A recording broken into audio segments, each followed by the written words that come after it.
Computer. Okay. All right. Well, hopefully Christina will be able to join us here in just a moment. But again, just welcome back everybody for day 2 of our training. And Elise, I'm not going to take any more of your time and Jesse's time and Ward's time. So go ahead, take it away. Great. Sounds good. Thank you, Erin. Welcome back, everyone. We are happy to be here. This is the second day of the 2 days. So after this, you'll be changed forever. Um, but mostly we want to jump right in. So go ahead, Jesse, whenever you are ready, we can share our slide deck. Um, and today is all about training, right? It's all about the actual facilitation. So on Tuesday, we talked about the content and kind of the model and the theory behind why does this program do what it does so well. And now today is like, how do you fit into that puzzle and that equation to make it as successful as possible? So again, today, session 2 is training for game day. Game day being the 20 minutes that you'll spend, once a weekish, and we'll get into those details, implementing the 11 sessions. Great. Does anyone have anything to add in Ward or Jesse before we jump in? I don't think so. Oh shoot, hold on. Sorry. It's doing the thing that it did to you before, Elise. There we go. Okay. So yeah, we're gonna kick things off with an opportunity for you all to be able to introduce yourselves so we can just get to know each other a little bit more. Um, this check-in question is one that's actually used in Athletes as Leaders. That the youth athletes themselves are able to talk through with their teammates. And we just find that it's a really good kind of grounding check-in question that really kind of gets at the fact that we can't make assumptions about folks just based off of, you know, looking at them or our assumptions, or even if we only know them a little bit. Um, and Elise, for the sake of time, I can't remember, did we want to do this, have folks do it in the chat, or do like really quick rapid fire? I feel like why don't we go around and say this out loud? We're going to be spending majority of the time today is going to be spent kind of interacting with each other via Zoom. So I think it feels worth it to have people kind of warm themselves up. Perfect. Okay. So I think we'll do this popcorn style. So one of us can go first to kind of model, and then we'll popcorn it to somebody, and then you'll call on the next person. Um, so I can go. My name is Jessie Spinney. I use she, her pronouns. And one thing you cannot tell just by looking at me is oh gosh. Um one thing that you can't tell just by looking at me is that I'm bisexual. This is something that is important for me to tell you because it's a big part of my identity and how I kind of view myself. It's also something that I carried a lot of conflicting feelings and emotions around for a really long time. So there's also a lot of um, like growth and resiliency there um, that I'm really proud of. Um, so yeah. So with that, you can tell I shared something that's a little bit more vulnerable. I felt comfortable sharing it, but it's a little bit more deep than me sharing that I'm also very knowledgeable about professional wrestling. And you can't tell that just by looking at me.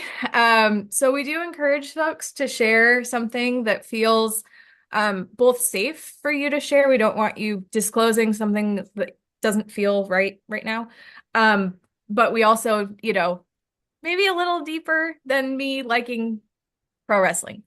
So I'm gonna go ahead and I will popcorn it over to John.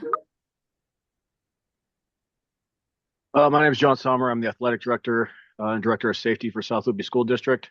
One thing you can't tell about just looking at me is I'm a retired Marine. And this is important to me to tell you just because it informs my perspective about most things that happen in life, whether it be how to deal with kids, how to deal with safety, or issues of resiliency. Thanks, John. And then, John, John, do you want to call in the next person? Oh, sure. Thank I call on Bryn.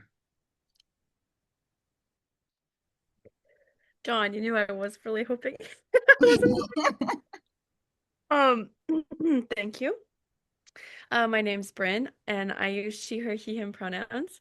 And one thing you cannot tell about just by looking at me, maybe you could, but I've always, well, not always, since I was 14, I wanted to be a sex ed teacher.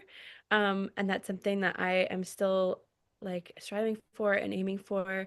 Um, that's important because it means that all my work is done with a lot of passion and with the intent to learn more about youth, more about my community, more about the systems at play, because it's all knowledge that I hope to use for good in the future, as well as in my current role as a sexual assault and domestic violence prevention professional.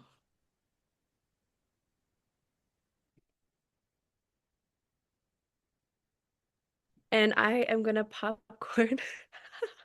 I am gonna popcorn over to Anna.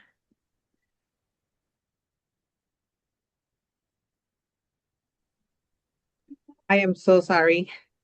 I had a little crisis with the student. So could we go to someone else and then we can come back to me? Yes, absolutely. I'm gonna popcorn over to my colleague Ruben. Hi, Ruben.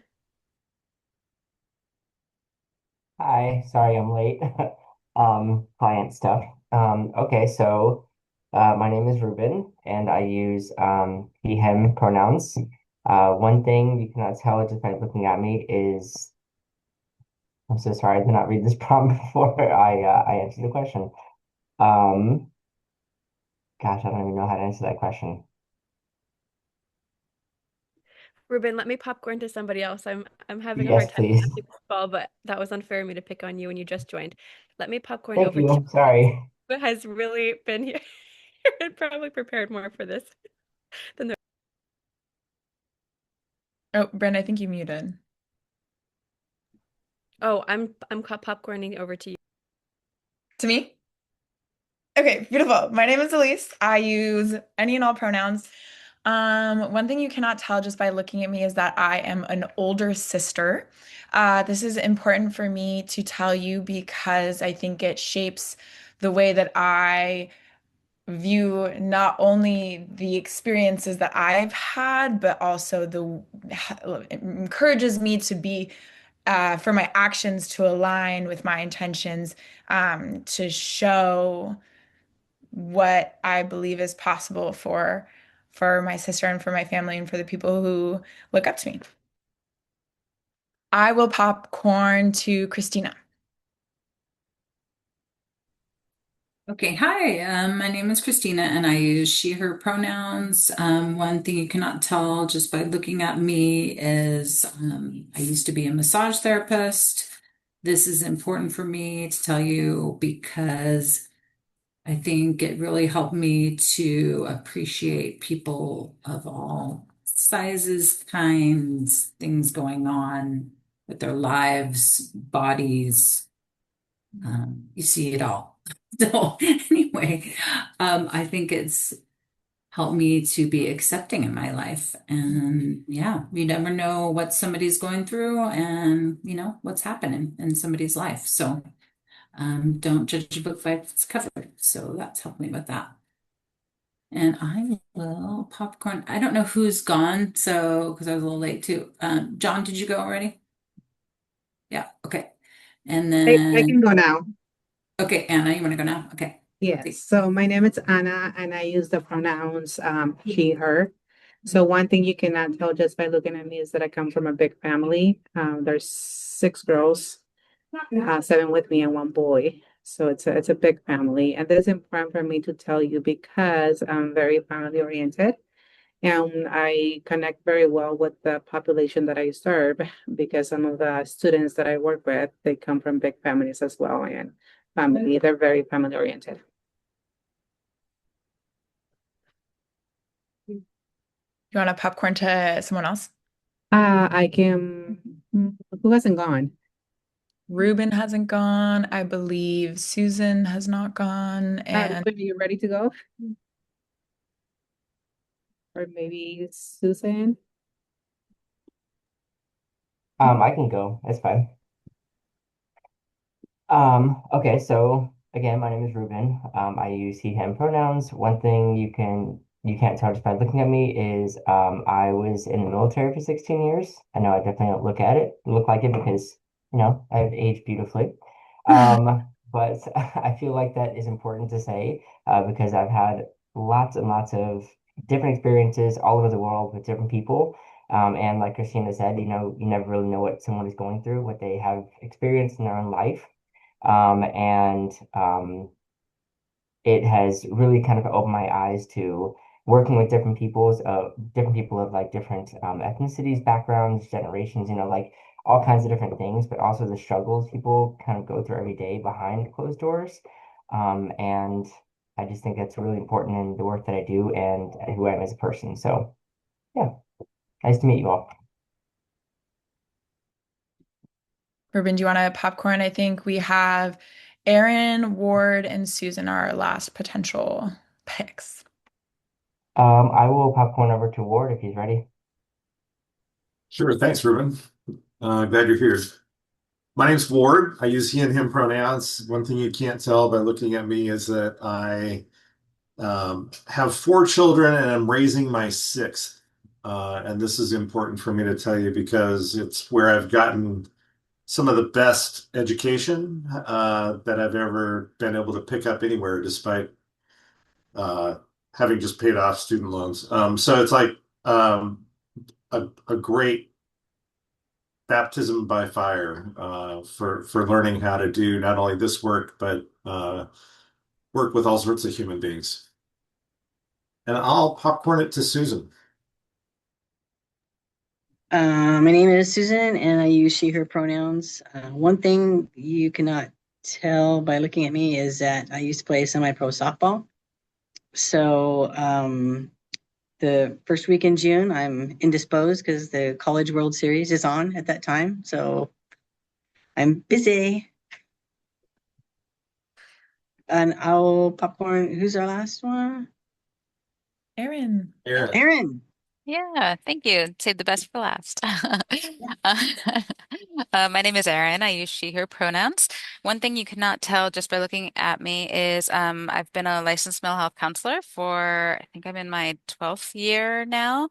And this is important for me to tell you because even though I work full-time in school safety, still, being a therapist really informs, just like what so many of you have already said, it just informs the way that I move through the world, the way that I interact with others, and really choose to try to be intentional about my connections with others and understand, where others are coming from. So thank you. Same. Nice to meet you all. Beautiful. Awesome. Thank you all so much for being a little vulnerable with us. Like I said, this is something that athletes that go through the Athletes as Leaders program do. And we do find too that like even like teammates who have been together maybe since like freshman year and they're now seniors are learning new things about each other through this. And I think that that just speaks to all the ways that we can continue to deepen our connections with each other, even if you already have an established relationship. And one thing we say within prevention is that connection is the best prevention. And so this really tries to kind of get at creating new avenues for folks to connect. So thank you for taking the time to answer that question with us. Elise, I'll pass it back to you. Beautiful. Okay, so now we're going to dive into the program itself a little bit. At its core, right, this is 11 topics. One of them is a preseason session that is meant to be done with solely returners. That's kind of a how do we want to intentionally welcome new members into our group. And then you have 10 other sessions that is meant for everyone. Each session is designed to take a minimum of 20 minutes. That is not a lot of time. And our aim in building this program is for it to really be as accessible to coaches who we know are often overworked, underpaid. Some of them are completely voluntary, right? This is our love note to coaches who know that they're making a positive and important impact in their kids' lives every single day, but might not have the time or the structure or the guides to do it in this specific way. So the program itself is really meant to be a tool that is an easy to follow script in order to do that. We recommend that the 11 sessions go throughout span a season. Usually seasons are between 10 to 12 weeks, so that would leave one session per week. Again, the time commitment is very low. We are hoping that every coach has 20 minutes once a week of their team time to volunteer to going through this program. You can take more time if you want. Often that will happen unintentionally because kids love to talk about these questions. But really, this is meant to be incredibly flexible. So we have the option of videos in some of the session. These are all optional. So if at the very least, we just require that you have some sort of space that you can gather your group in, where people can be comfortable for 20 minutes and can hear each other, and you can hold an effective conversation that can be on the field before warm-ups, that can be, after practice, it can be, in a parking lot, it can be, preferably not in the locker room, but in another indoor space around school, right? As long as this is really meant to be yours and be accessible. So again, if you skip a session, you can do 2 sessions in 1 week. Make it work for you. So that's kind of the structure of the session.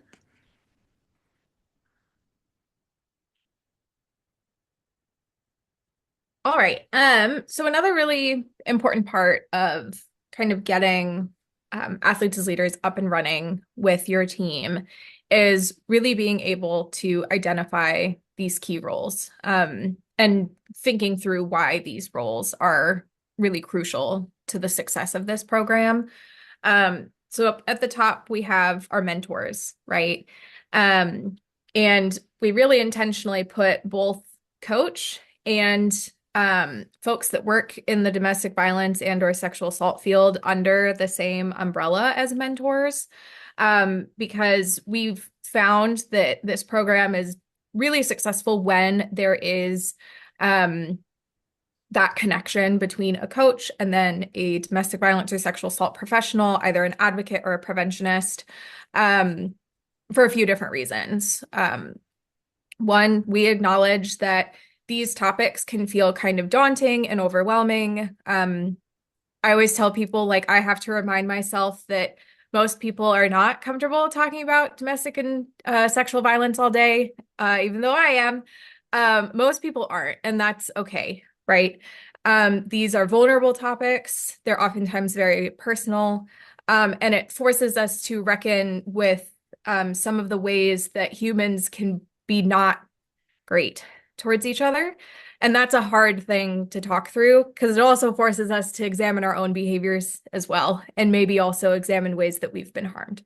So there's a lot there, right? And if you maybe aren't used to talking about these topics, it can feel very overwhelming. I think there can be a level of imposter syndrome where coaches are going to be like, well, this isn't my role, right? Or like, I've never talked about this.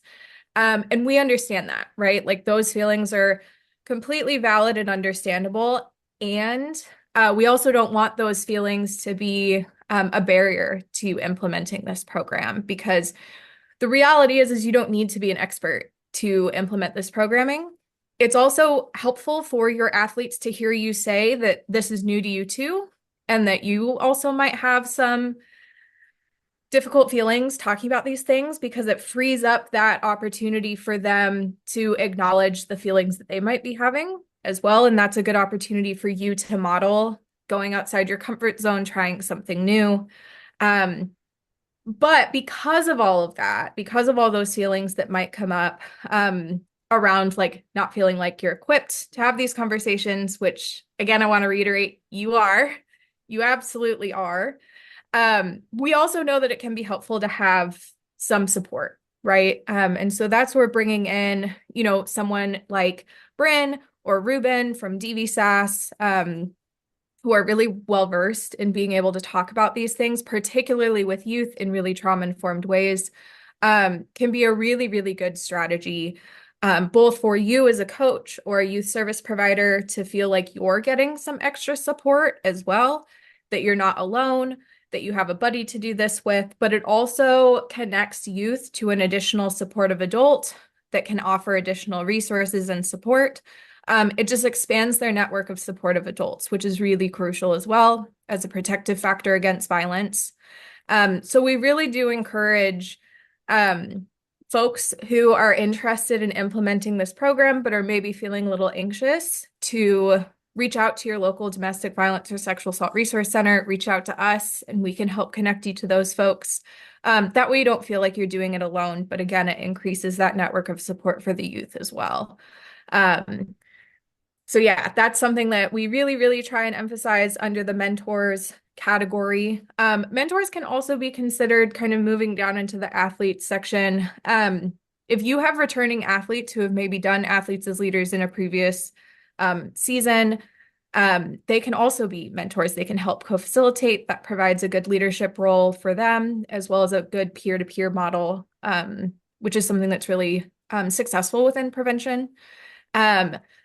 But the athletes are really who are going to create the team environment, right? Like you as a coach or a youth service provider can help model those things and kind of set the standard and expectations. But really it comes down to the environment that the kids themselves are creating amongst themselves, right? And so that's also really crucial. And the majority of these sessions, you as the mentor or program facilitator, a lot of it is going to be asking questions, right? Or planting seeds, framing topics. And then the program itself is mainly the youth talking to each other, right? And talking through the questions and concepts. And so they're incredibly crucial to this program. Their thoughts, feelings, the direction that they want to go with things. Elise mentioned sometimes you might go over. And if you're available, if like there's time available, let them continue to dive into these conversations. Teenagers want to talk about these things. And they just feel like there aren't spaces to do that. And so if you are able to provide additional time to do that, let them take the content and run with it. I think that's everything I wanted to mention on key roles. Does anyone have any questions about this part? Or Bryn or Ruben, do you all maybe want to, it might be helpful for both of you to share what your role is, just so folks, again, are able to kind of put more of a face to a name, but also like what you're able to provide and what your kind of day-to-day is.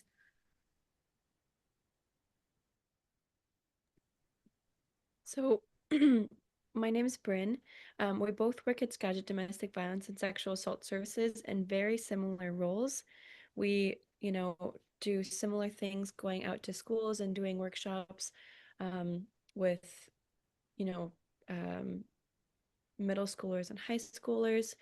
And then I have been working in the last year on coordinating trainings like this, in addition to that work, where I am trying to make our work more effective in bringing the work that I do and to people who are in youth's lives on a daily basis, because I might meet a youth, at best every other week. And a lot of times on a broader scale, maybe once a semester or once a year. And that's not as impactful as if it's someone that they see on a daily or weekly basis, that they already have a strong relationship with, that they really respect. So my focus right now is really on trainings just like this, And we have another one coming up through Northwest Education Service District on January 13th. That one's on sexual assault or sexual violence prevention in schools, and then on March 11th. And that one is building up that like sense of being a role model in just being open and willing to and feeling equipped to discuss healthy relationships with youth.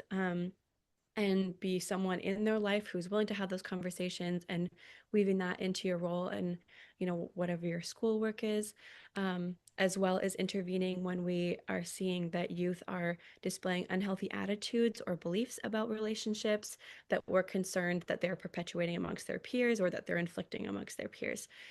So that training is coming up on March 11th. That's something I'm also working on.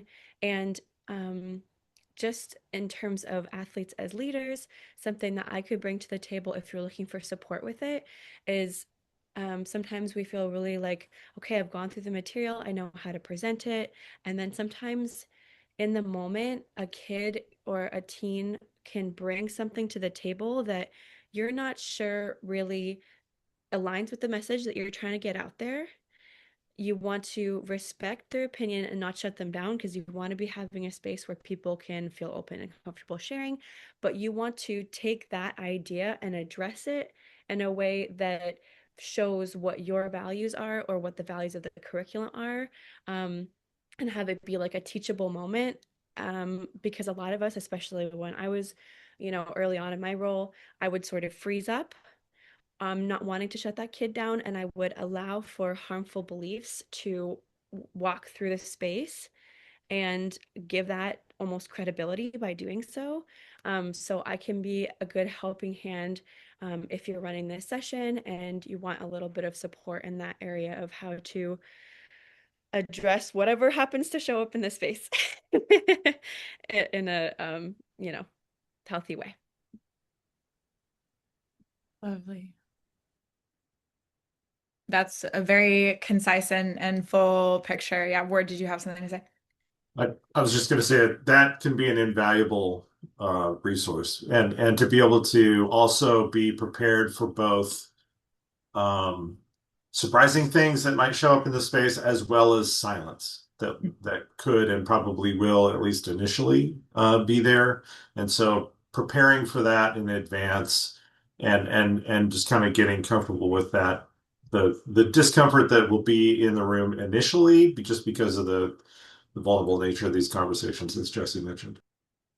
Yeah, and as someone who has gone through the program, I've had many iterations of this handshake present in my team space. So, for example, I had a male coach on my girls' team, and we had multiple iterations of this kind of pairing, including where we had like the Bryn of Seattle Public Schools come and do our consent session for us with our coach's like blessing, for lack of a better word, right? Where he was still very involved and committed to the program and kind of set us up and introduced the person, and then felt like um, he wanted to defer this kind of specifically important session about consent to an expert. I've also had my coach and an advocate co-facilitate. So one of them took half of the program and the other, or like the half of the session, or they alternated questions.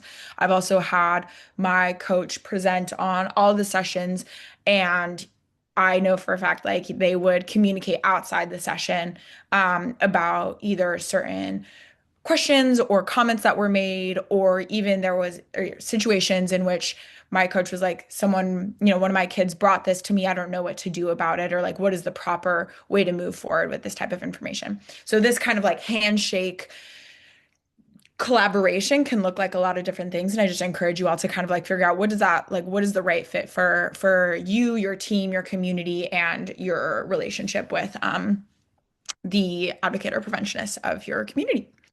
Um, we will go. Oh, go ahead, Bryn. Sorry, I just wanted to make sure that Ruben got to introduce himself in his Yes, role as well. please. That's so thoughtful. I appreciate it. I don't really have much to add because Bryn is just so amazing and she just kind of added everything already to that. So thank you, Bryn. But yes, hi again. I'm Ruben. I don't really have much to add. Sorry. I don't That's want to take beautiful. too much time. No, thank you. Well, Oh, go ahead, Bryn. sorry. Ruben, will you speak a little bit to the particular passion that you have in terms of working with men and boys? Yes, absolutely. So yes, as Brent said, we do very similar things here at the agency, but we do work with different groups. I do like work with Boys and Girls Club, for example, or and also like juvenile detention students. But I also do go to like the high schools and middle schools and do like presentations, as Brent does as well. And I think one thing that's really important is that when I do go there, I do sometimes meet like other teachers. For example, like one teacher is a health club teacher, is also a coach. And so I have had conversations about the very things we're talking about right now in this training with him because he didn't know that these types of trainings even existed before I told him about it a couple weeks ago when I invited him to this. And I think that these things come up often, not only with like students, but also with like parents, right? Some of the language that comes around these types of things we're talking about in this training. Even parents don't really know how to address these types of topics. And so it's really, for me, it's really important that we are out in the community, kind of talking not only to students and teachers, but also to just kind of everyone who is not so much uneducated, but just like Jessie said, just kind of uncomfortable speaking about these topics. So that's kind of where my passion is, working with boys and with men, because sometimes I feel like they don't have that voice. And we talked about that on Tuesday when we did this. Um, it's difficult for boys to hold those kinds of views publicly, because they don't feel like they're, allowed to, so to speak. So, um, yeah, I think that's all I really have to add. Thank you, Bren, for that. I appreciate it. Thank you so much, Ruben, for sharing. I'm so glad that you did. I think this adds these resources, and Bryn and Ruben specifically are invaluable assets to implementing programs like this and to just the thriving ability of our community. And so I'm like just proud to be a part of this room right now. And we will make space at the end of the session specifically to brainstorm what are the resources available to you, whether it be a mentor, advocate, coach collaboration or other kind of resources in your community. So we'll make sure to get the information necessary for you all to reach out to DVSAS at the end of this. Um, let's see. I think, yeah, we can move on. I don't think we need the identifying mentor slide. This is everything that you all already are and kind of that anyone can be a mentor and that these kind of are the most important bullet points, right? That you have that some of these sessions might hit harder for people who have shared identities with the youth that they are facilitating with. That doesn't have to be the case, but that's maybe where you invite someone with representative identities to co-facilitate that session with you. Right? People like Ruben and Bryn have training and skills and experience in these topics. It's important that you can be committed to your full season. If you're a coach, boom, right? Check the box. And that we're all here because we are passionate about creating safe and respectful communities for all. So that's just like a quick thing about if you were to try and identify some additional mentors. And then we are going to spend some time going into an actual like facilitation of a session. So I'm going to go ahead and model session 7, which is promoting consent. I can share my screen, which will show us let me start from scratch and do this actually. But okay, so here is my screen. This is the Athletes as Leaders session 7. There's different ways to access this, but if you go to the Athletes as Leaders website, right, athletesasleaders.org, this is the homepage. You can hit the program tab and have access to the full set of sessions here. These are all free downloadable PDFs for you to access at any time. If for some reason, you print one out and lose it or whatever it might be. Even if you don't have the printout with you, you can pull this up on your phone, right? If need be on the day of facilitation. So we're going to go through session 7, which is promoting consent. Um, I'm going to do a hybrid model where for most of the time, our default is that I am your coach and you are all on my team. And you will be answering, I'll be facilitating the session. You will be answering questions as if you are athletes in high school. Sometimes I will be breaking the fourth wall, I believe. I don't know what number wall it is. And giving you tips and pointers about facilitation or things to look out for, kind of like the structure of the session. But for the most part, I'll just be going through it. I am going to aim to be less than 20 minutes, so this is going to feel rushed. But you will all have a chance to facilitate after this as well, so keep that in mind. Great. First, I need a team name. So if anybody has any ideas for what team we could be, team, go, like at the end we'll do a cheer and we'll be like go, and it can be an animal, like a mascot or anything. Feel free to shout it out or put it in the chat.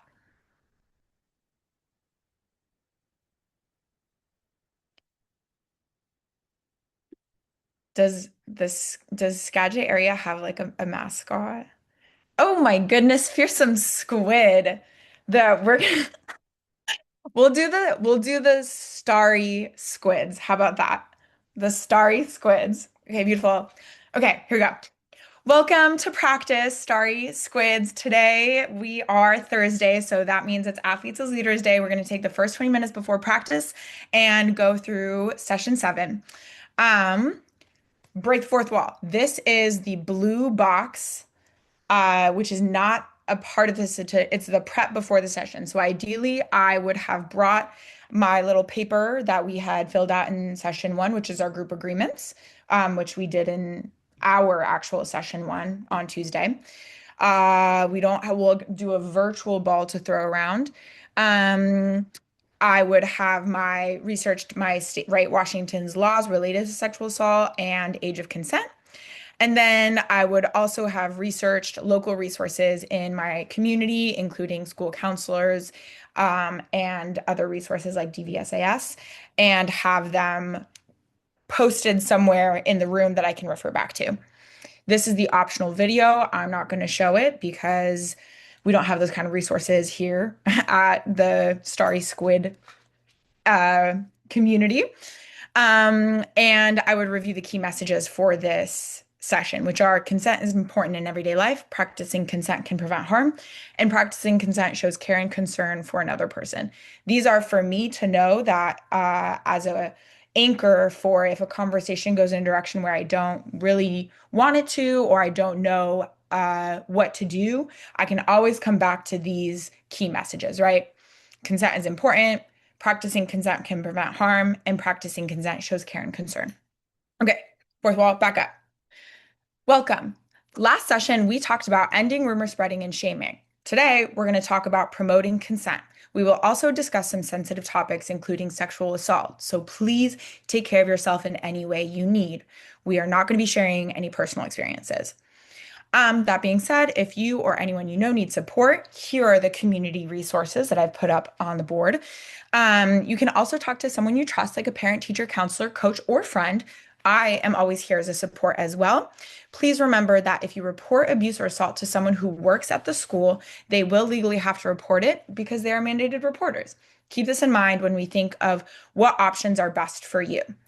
Also, please take care of each other. If a friend or peer needs help, be there to listen and support. That's what we do here at Starry Squids.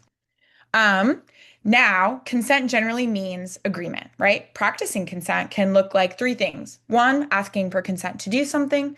2, listening to what the other person is saying with their words and or their body language. And 3, respecting the answer. We usually hear consent used to refer to sexual activity with a partner. Practicing consent is necessary for any kind of sexual activity every time.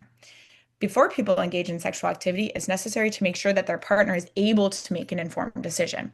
Consent is an ongoing process, and sexual contact without consent is sexual assault.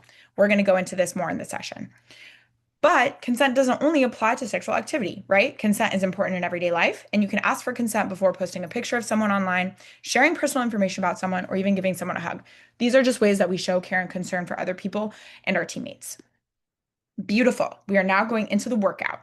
So, we are a small enough group, so I'm not going to have us break out. If our team were to be 10 plus people, I would have us break out into groups of three, no more than five. And we would discuss this question, right? So I would love for you to put in the chat or unmute. What do you think are some of the best ways to ask for consent in everyday situations? We have about 3 minutes for this.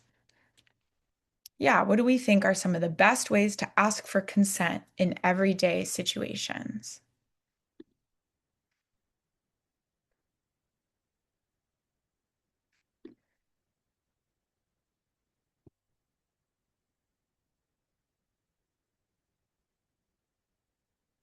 Here we go, team. I would like to blink. Are you comfortable with that? That's fantastic. What I love about this is that it's an opt-in question, right? So instead of asking if someone wants to do something, right, then there's an expectation that if they don't, they have to say no. Rather, it's an invitation. They get to volunteer and opt into something. Asking the specific question, are you okay with blank? Absolutely, that is another form of consent.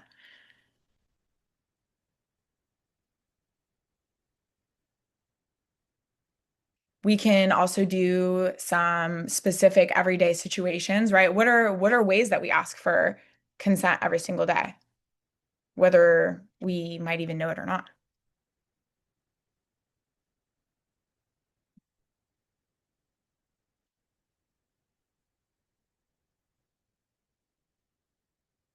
For example, meeting all today was a way of navigating consent, right? We provide an opportunity to learn about sexual violence prevention on Thursday at noon for 90 minutes. We're going to do that. If you're excited or want to, please join us. That is a way and people can consent into that, absolutely. Or if you want to go grab lunch, right? Do you want to go grab lunch with me? Right. These are all ways that we ask for consent in everyday situations. Someone said that it's important to gauge if the question is appropriate and how the person is feeling. Absolutely. Um, we can talk about like asking about the question before you ask it. This comes up a lot in sports with injuries because people who are injured are thinking about their injury most of the time. But when we are teammates with someone, we might only think about their injury every time that we're at practice. So instead of saying, "Hey, how are you feeling about your injury?" being like, are you okay if I ask you about your injury right now? Totally fine if not, right? And then they're like, yeah, totally. Ask me about my injury. Then be like, great. How's it going? When was the last time? What are the updates? Absolutely. Okay. What do you think are the best ways to teach people about consent and how to handle rejection? What are the best ways to teach people about consent and how to handle rejection?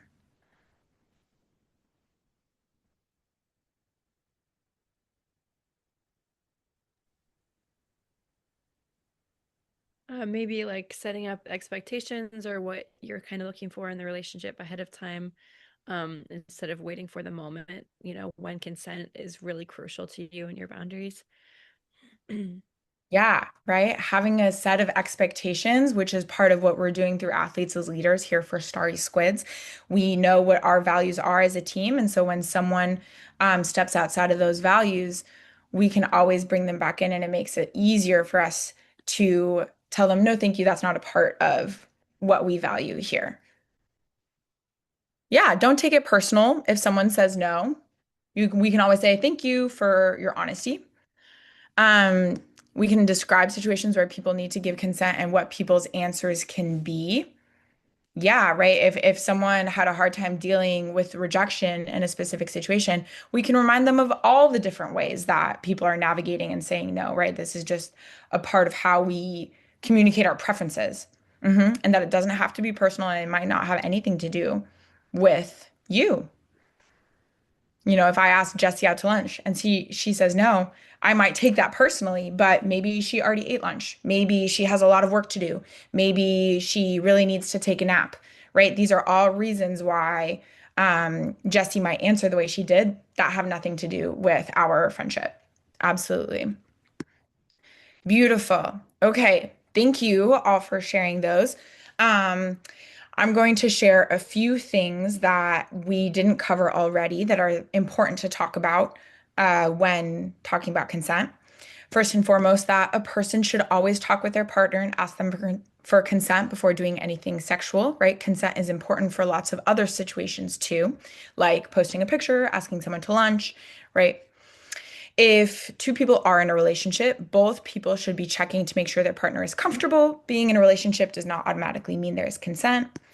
Practicing consent can prevent harm. Consent should be freely given, meaning a person is not threatened or manipulated into agreeing. They can withdraw their consent at any point. If someone says no, the answer should be respected. We talked about that. That's amazing, right? It is okay to say no. Consent is an ongoing process, not just a one-time question. Agreeing to one type of sexual activity does not mean agreeing to other types of sexual activity. Things like clothing, dancing, flirting do not mean consent.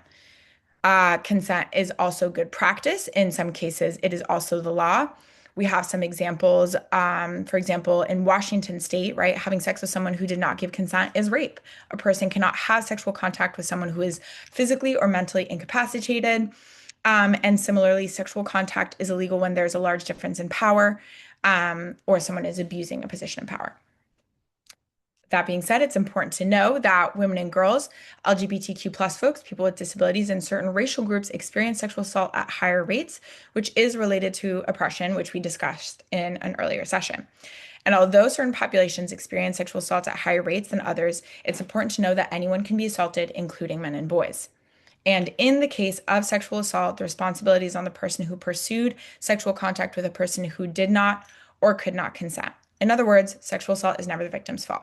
So here's a challenge for you, right? Think about how you can practice consent in your relationships, including with your friends or here on this team at Starry Squids. You can ask before sharing intense information, right? Before we borrow equipment from each other, before we touch people's hair or body. Everyone deserves to be comfortable with what they share and to not be pressured into something that they don't want to do. So, as student leaders and athletes, it's important for you to help create a culture where consent is expected and normal. It is also important to believe and support survivors of sexual assault. So, as we wrap up our session, we're going to come into a circle and get ready to pass our ball virtually. We're going to think of some things that we can all do as student leaders and athletes, and hopefully these are things that everyone in our group, right, our team can agree to do when you are interacting with each other on this team, at school, at club, if you are on a club, right, or on social media and in our larger community. We are hoping that these become our new team norms and will help us take action as leaders in our community. So this week, we're going to describe what consent is and when it's important to ask for consent. There are lots of right answers, and I want to hear from as many people as possible. So the first is a fill in the blank. Ready? Consent is blank. This can be an adjective or short definition. Here we go, Starry Squids. Consent is asking permission. Love it. An agreement, a mutual agreement from both people, from all people. Consent is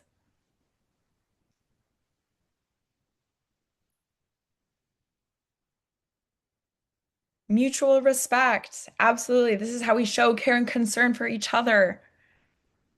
Let's go for one or two more. Love it. Consent is changeable. You can always change your mind before, during, or after something already happens. Lovely. Here at Starry Squids, consent is also specific and voluntary. It can't be compelled. Good job, team. Okay, when is it important to ask for consent? Keep it coming.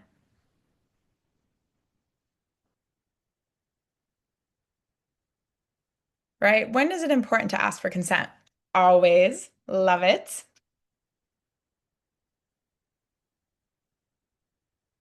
Before agreeing to do something, anything, all things.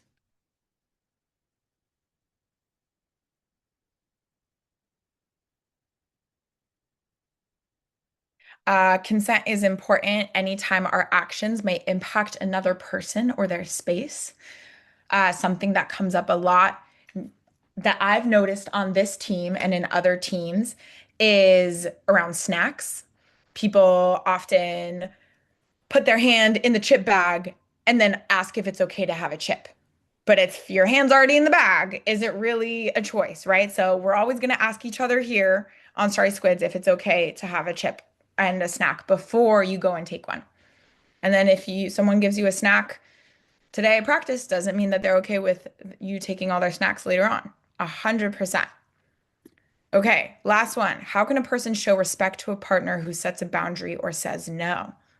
How can a person show respect to a partner who sets a boundary or says no?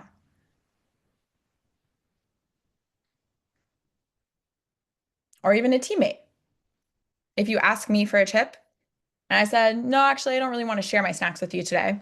How can we show respect? Yeah, what might we say?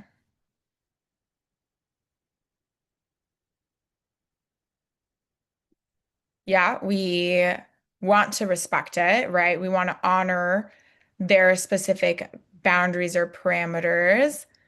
Yep, okay, that's cool. No worries. Love it. By taking their answer. I appreciate you being honest. Is there something else you want to do? I love that. Yeah.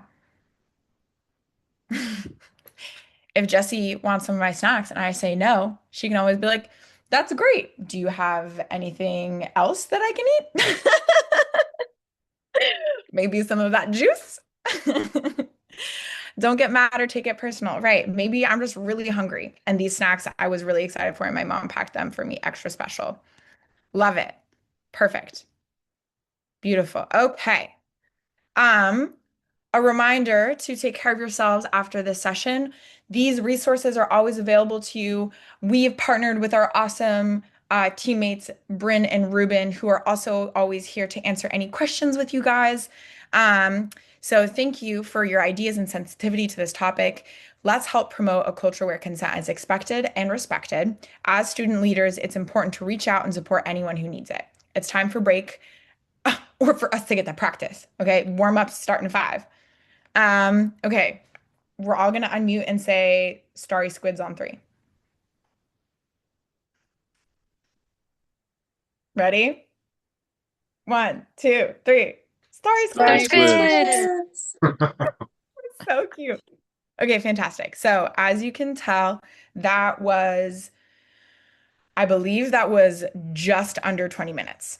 So it's a pretty decent pace. That being said, I was able to come across with some important values, some non-negotiables, and it was important for you all and for athletes to just hear some of these statements, right? In our community, consent is a way to show respect and concern, and care for others, right? So I'm trying to think of a time check, Jessie. We are here. We have another 30-ish minutes. I want us to leave time to do the readiness assessment. And I want us also to practice. So why don't we do a practice, but we might cut you all off at, say, 15 minutes, and that gives us another 15 to go through the readiness assessment. So you all now have a chance to practice. The important thing in this is like, it's okay, right? This is your first time through the content. We encourage you all to go through the content before you facilitate a session. Make it your own. It's really impactful if, like, the less you can read directly from the script, the better.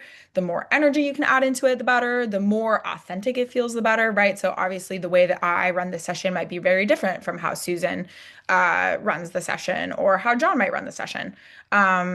So this is just kind of a chance to play around and practice with, like, what is that facilitation tone, and just get a feel of, like, going through a session. So Jessie, do you have breakout groups? So Or I don't have the ability to set breakout rooms. but if we could get those set for Yep, I two can to do three that. people. Two to Thank you, three people Erin. each. Yep. Yeah, and it And can just be random. Okay. yeah. No problem. And then I also just dropped in the chat the link to the Athletes as Leaders program that has PDFs of all the sessions. I'd go ahead and bookmark that for later usage, but when you get into your groups, you'll want to pick one session to kind of go through. And you'll want to identify one person as the coach or mentor or facilitator.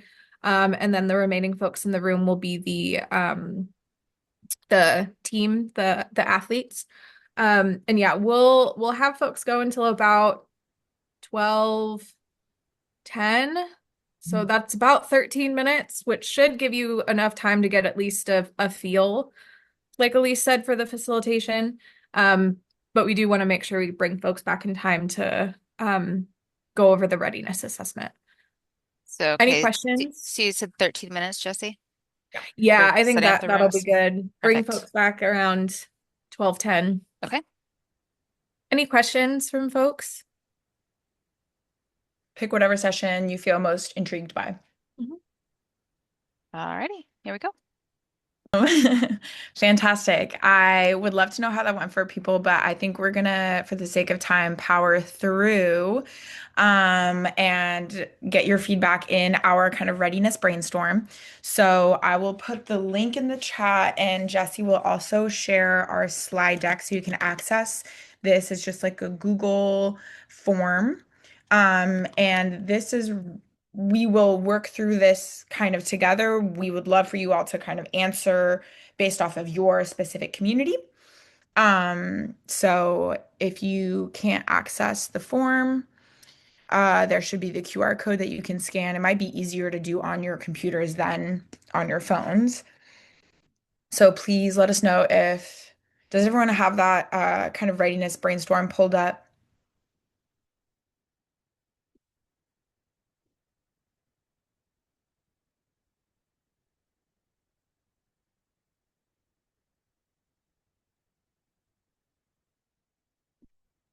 Yeah. Give me a thumbs up once you have it in front of you. Beautiful. I have one thumbs up.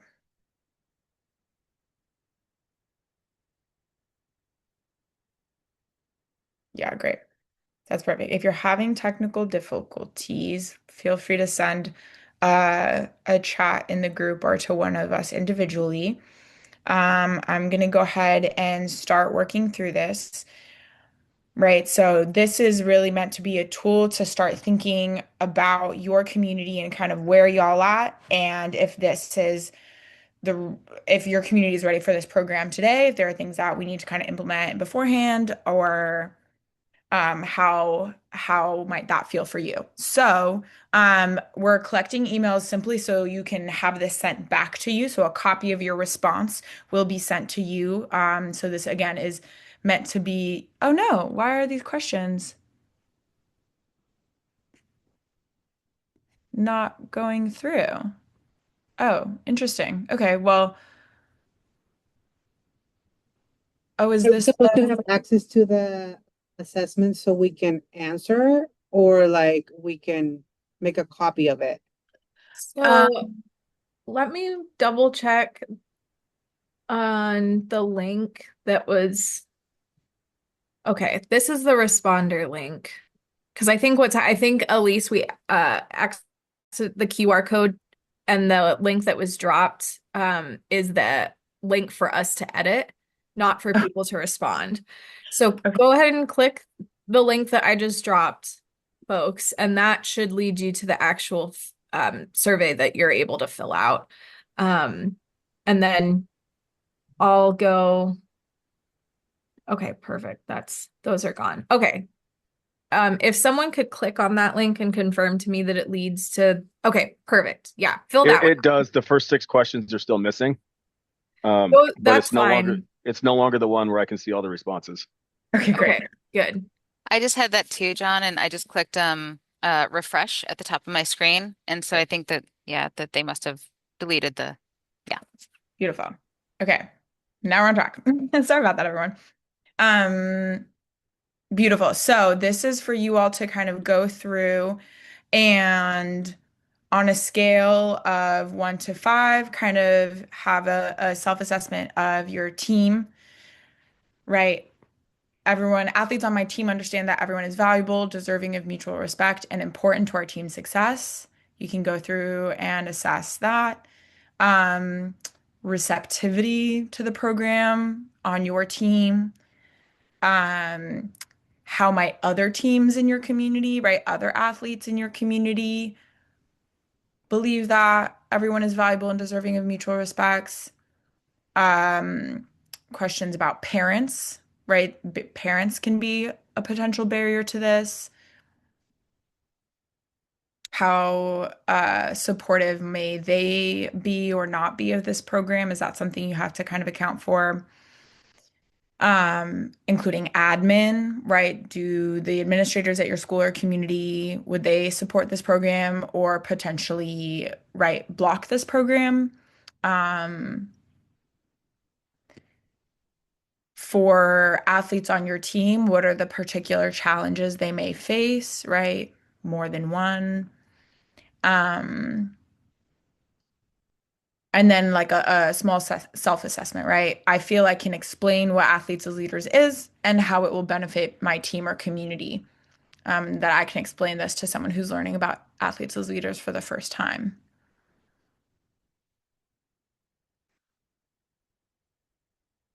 And again, this is meant to be a tool for you, so you don't have to answer all the questions. You don't have to answer them in extreme depth. This is really just to kind of brainstorm and start thinking about, okay, where is this gonna land? And is there anything that I need to be aware of or prepare before implementing? So we'll give that maybe another 2 minutes.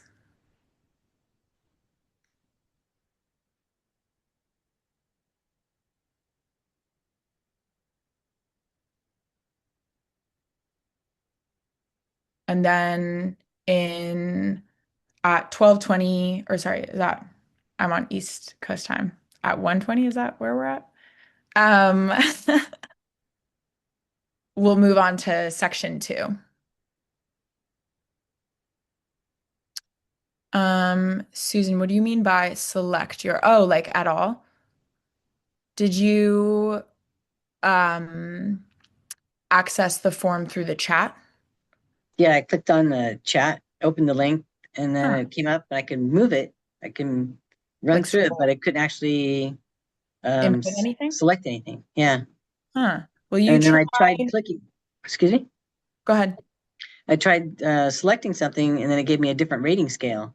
It went from zeros to 1 to 5, and it was doing something, but it wasn't doing what it was supposed to be doing. I Oh, think bizarre. you might still be on the link Try that, a different link. yeah, I'll drop it in the chat one more time. Okay. Yeah, do the second one that because I was having the same issue. Okay, let me just delete the one that I put. Sorry, everyone.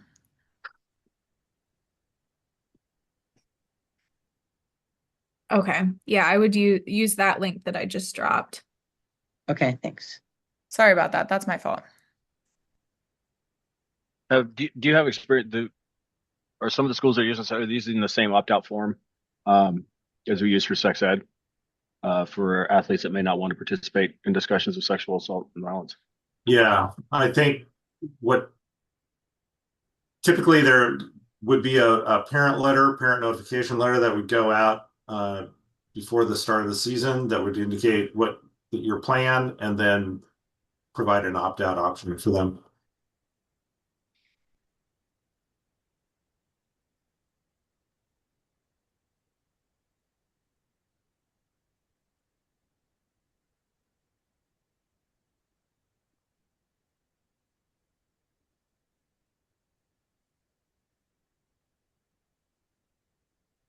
Okay, for the sake of time, you have plenty of time with this form after this session, after like our formal Zoom meeting. So no need to rush through any of these answers. We're just gonna move on to the second section.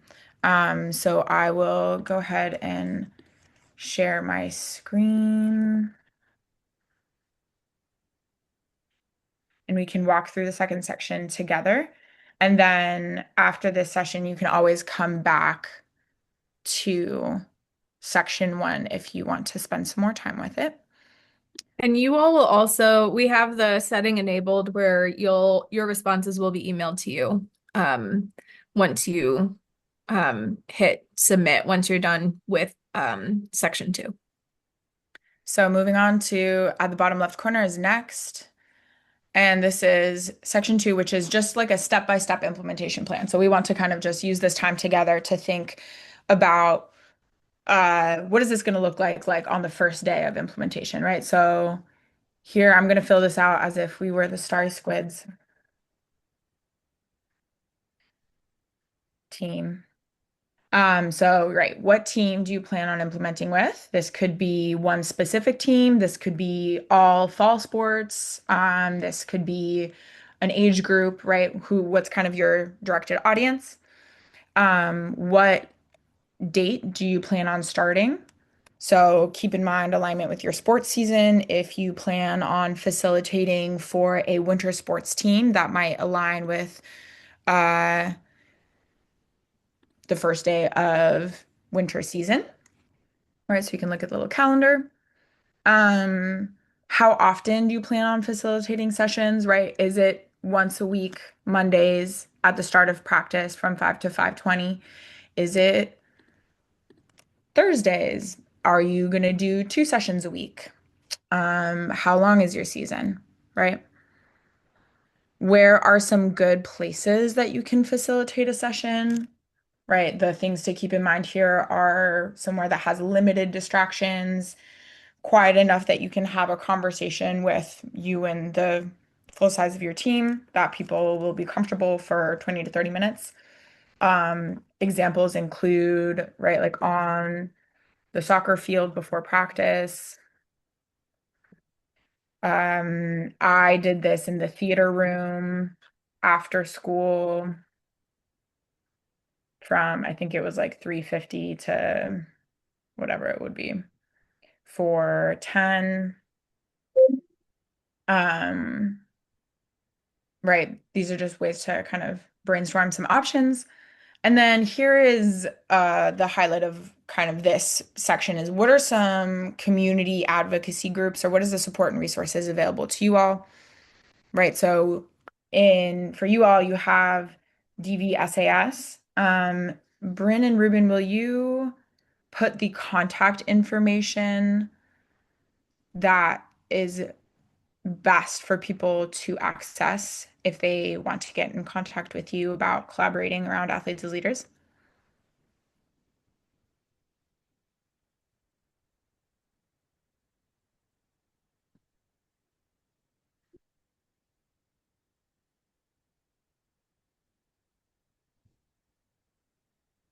So here, Bryn put, oh, that's not.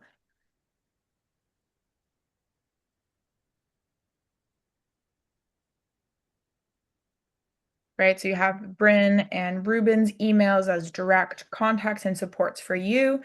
You may also want to put like a 24-hour confidential hotline for your community. You might want to put down the name and number of your school counselor. These are just resources that you're accumulating that you're going to need in a few of the sessions for athletes as leaders regardless. So we just wanted to get a jump start on that.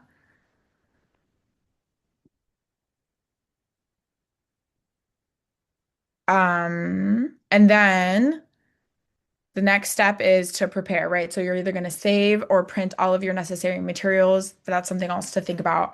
Do you prefer to have the sessions printed? Do you prefer to have them on a computer? There is a pre-survey and post-survey of the session that, oh, beautiful, Jessie. Thank you so much. She just put in a list of DV resource centers in Washington State by county.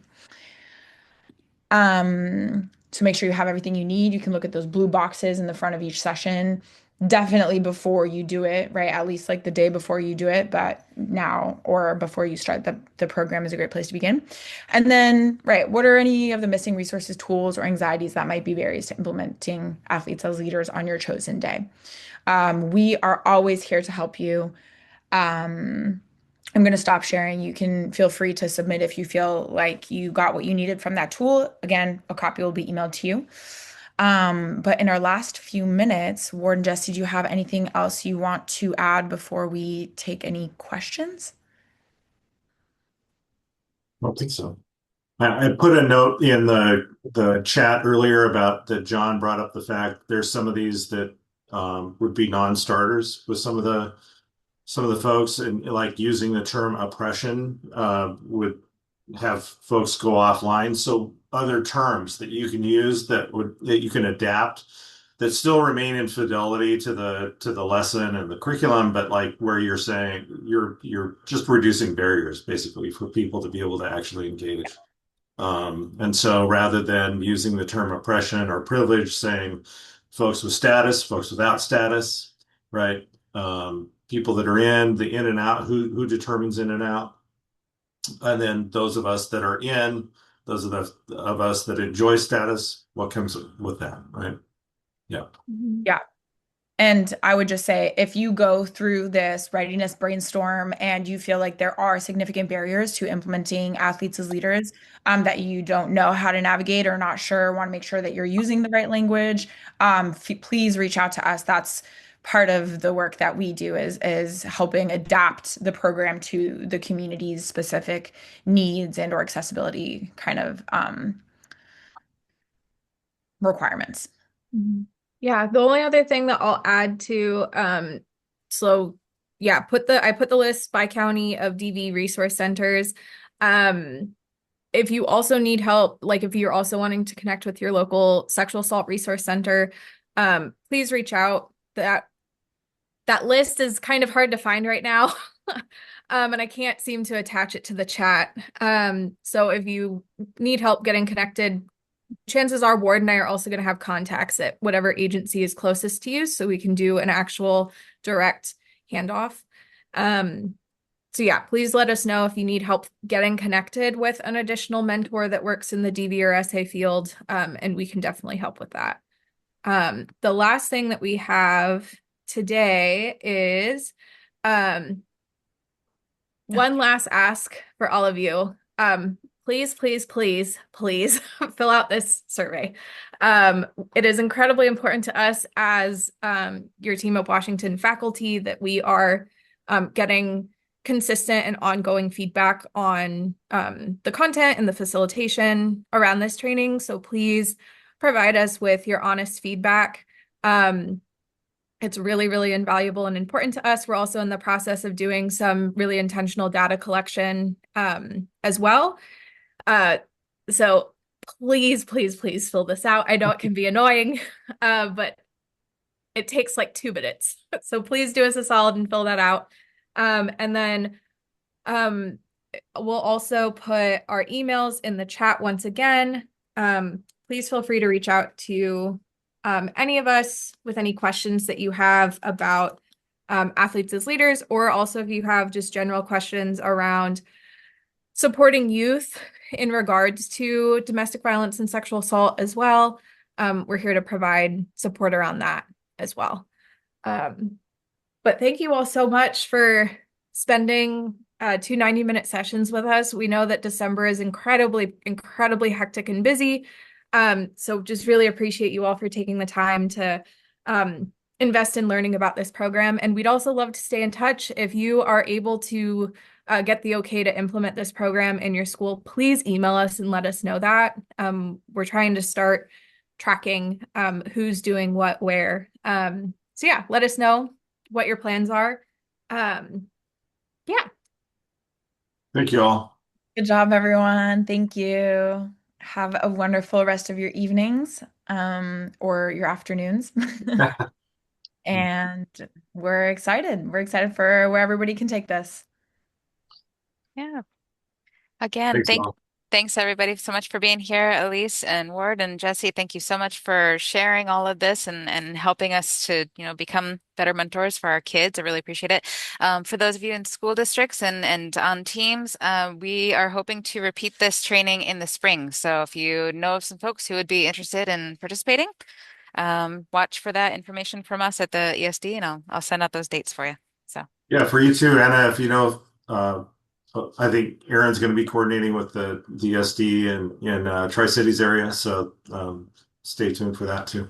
yeah, will do. Thank you. Okay. Thanks everybody. Have a great day. Thank you. Bye.